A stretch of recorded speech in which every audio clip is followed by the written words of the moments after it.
Hello. सर्वप्रथम खाना बोधोस की समस्त टीम को बहुत बहुत धन्यवाद। आपने इस मंच पर हमें आमंत्रित करना किया और हमें आने का मौका दिया।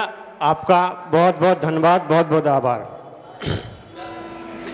दोस्तों, मेरा नाम शैलेंद्र ठाकुर है और मैं पेशे से एक यूट्यूबर हूँ। मैं अक्सर अपने यूट्यूब चैनल पर मोटिवेशनल कहानियाँ और फाइनेंस से संबंधित कंटेंट बनाता हूँ। तो आज मैं आपको एक कहानी सुनाऊंगा, क्योंकि यहाँ पर हम सभी ने बहुत सारी गाने भी सुने हैं, कॉमेडी भी सुनी है, स्टैंड अप कॉमेडी भी हुई है। तो मैं आपके बीच में एक कहानी लेकर के आया हूँ। अगर उसमें जो गलतियाँ हो तो क्षमा करने की कृपा करें। तो दोस्तों, क्या होता है कि हमारी लाइफ में सबसे ज़्यादा प्रभाव यदि किसी चीज़ का पड़ता है तो वो हमारी संगत है। या सुनो, तो एक इंग्लिश की कहावत है, you are the average of 5 people, you are the average of 5 people you spend the most of time with. आप उन 5 लोगों का एवरेज हैं जिनके साथ आप अपना सबसे ज़्यादा समय बिताते हैं। एक बार क्या होता है कि एक बाज होता है जो कि एक पहाड़ी पर बैठा होता है और वो प्रेग्नेंट होती है, यानी कि लेडीज बाग हो रहा है। तो वो अंडे देती है, तो उनमें से एक अंडा नीचे गिर जाता है, पहाड़ी के नीचे गिर जाता है। तो अब देखिए भगवान का करिश्मा देखिए कि वो अंडा टूटता नहीं है, नीचे गिरता है। तो नीचे एक पोल्ट्री फार्म होता है और जो पोल्ट्री फार्म का मालिक होता है, जब वो उस अंडे को देखता है तो वो देखता है कि पता नहीं ये किस चीज़ का, किस पक्षी का अंडा है, और वो उसको अंडे को अपने फार्म में ले जाता है। और फार्म में जो उसकी मुर्गियां होती हैं वो क्या करती हैं कि उस अंडे को अपने अंडे की तरह पालती हैं, और जब वो अंडा समय हो जाता है उसको गर्मी देती हैं। जब वो समय हो जाता है तो वो अंडा फूटता है और उससे एक बच्चा निकलता है। तो क्या होता है दोस्तों कि वो बच्चा होता तो बाज का है, लेकिन वो अपने आप को समझते क्या है कि मैं भी मुर्गी का ही बच्चा हूँ, यानी चूजा हूँ।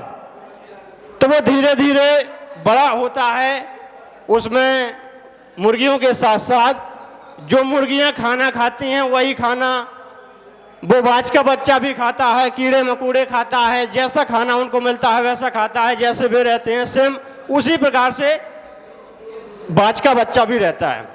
तो एक दिन क्या होता है कि सभी चूजे उस फार्म से बाहर घूम रहे होते हैं और वो बाज का बच्चा भी घूम रहा होता है।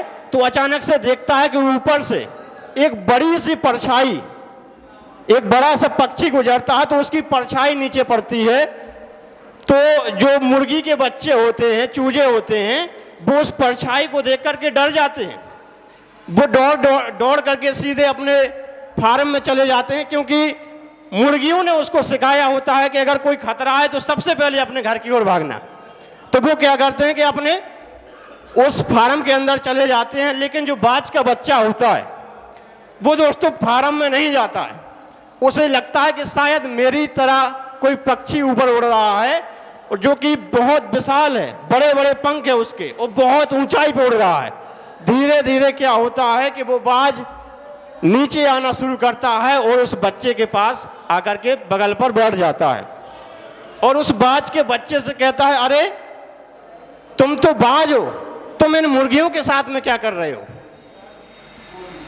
तुम इन मुर्गियों के साथ में क्या कर रहे हो? तुम तो बाज हो, तुम्हारे तो पंख मेरे तरह हैं, तुम्हारा पूरा शरीर मेरी तरह है।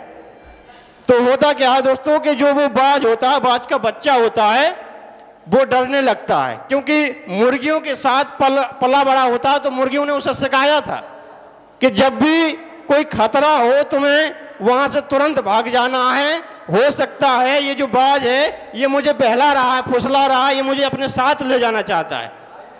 तो वो वहां से उस बाज की बातें नहीं सुनता और वहां से चला जाता अपने उस फार्म के अंदर। जब वो फार्म के अंदर जाता है तो जो मुर्गी के चूजे होते हैं वो पूछते हैं, अरे बाहर क्या आया हुआ था, बाज था क्या? तो वो कहता, हाँ वो बाज था। वो तुमसे क्या कह रहा था? तुम्हें अपने साथ ले जाना चाहता था क्या? तुम्हें डरा रहा था क्या? अच्छा किया तुम वहां से भाग आए, हो सकता है अगर तुम ना आते तो वो बाज तुम्हें खा जाता। ऐसा जब वो कहते हैं तो वो बाज का जो बच्चा होता है वो भी कहता है कि हाँ बिल्कुल सही कह रहे हो, अगर मैं वहां से नहीं आता तो वो बाज मुझे खा जाता। तो होता क्या है दोस्तों कि आप बताइए मुझे, क्या वो बाज वहां से चला गया, उस बाज से डर करके जो बच्चा वहां चला गया वापस, उसने सही किया या गलत किया? उसने दोस्तों बिल्कुल गलत किया, क्योंकि उसकी सोच, वो भले ही बाज था लेकिन उसकी सोच बन चुकी थी, क्योंकि बचपन से वो मुर्गियों के साथ पला बड़ा था, मुर्गियों के बच्चे के साथ पला बड़ा था। कहने का मतलब दोस्तों इस कहानी का उद्देश्य ये है कि यहाँ बैठा हर एक व्यक्ति अपने आप में एक बाज है, उसके अंदर अनंत शक्तियाँ हैं। हर एक इंसान पता नहीं कहाँ से कहाँ पहुँच सकता है, लेकिन उसकी संगत उसको कहीं आगे बढ़ने नहीं देती है। मैंने शुरुआत में कहा था कि आप उन 5 लोगों का एवरेज हैं जिनके साथ आप अपना सबसे ज़्यादा समय बिताते हैं। आज यहाँ कोई भी व्यक्ति किसी भी प्रोफेशन में होगा तो उसका उठना बैठना सेम प्रकार के प्रोफेशन वाले लोगों के साथ होगा, तभी वो व्यक्ति उस प्रकार की जिंदगी जी रहा होगा। तो दोस्तों आज ये अवधेश जी हैं, बहुत अच्छे पत्रकार हैं, बहुत बढ़िया बोलते हैं, क्योंकि इनकी संगत उसी प्रकार के लोगों के साथ है। आज मैं यूट्यूबर हूं तो कहीं ना कहीं मैं भी उन्हीं के साथ रहता हूं, ज़्यादा समय बताता हूं, तो मैं उस प्रोफेशन में हूं। ये चाचा जो हैं बहुत अच्छा गाते हैं, क्योंकि इनकी संगत उस प्रकार की है। अगर हमें अपनी लाइफ में कहीं भी पहुंचना है तो सबसे पहले हमें अपना फ्रेंड सर्कल बदलना होगा। अगर हम सेम वातावरण में रहेंगे और ख्वाब देखेंगे कि बहुत आगे पहुंच जाएंगे तो इम्पॉसिबल है दोस्तों, कभी भी पहुंच नहीं सकते। हमें सबसे पहले अपने वातावरण को, अपनी संगत को बदलना होगा। इन्हीं चंद बातों के साथ दोस्तों मैं अपनी वाणी को विराम देता हूं। Thank you so much. और मेरा दोस्तों यूट्यूब पर चैनल है, मैं वहाँ पर फाइनेंस से रिलेटेड कंटेंट बनाता हूँ। अगर आप लोग सर्च करेंगे तो शैलेंद्र ठाकुर आपको यूट्यूब पर सर्च करना होगा, आपको मिल जाएगा। वहाँ पे 66-67 हज़ार कुछ सब्सक्राइबर हो चुके हैं। बहुत अच्छा प्यार लोगों से मिल रहा है। चलिए दोस्तों इसी बातों के साथ मैं अपनी वाणी को विराम देता हूँ। Thank you so much for सुनने के लिए, और खाना व दोस्त की टीम को बहुत बहुत धन्यवाद, बहुत बहुत आभार। बहुत बहुत धन्यवाद शैलेंद्र भाई।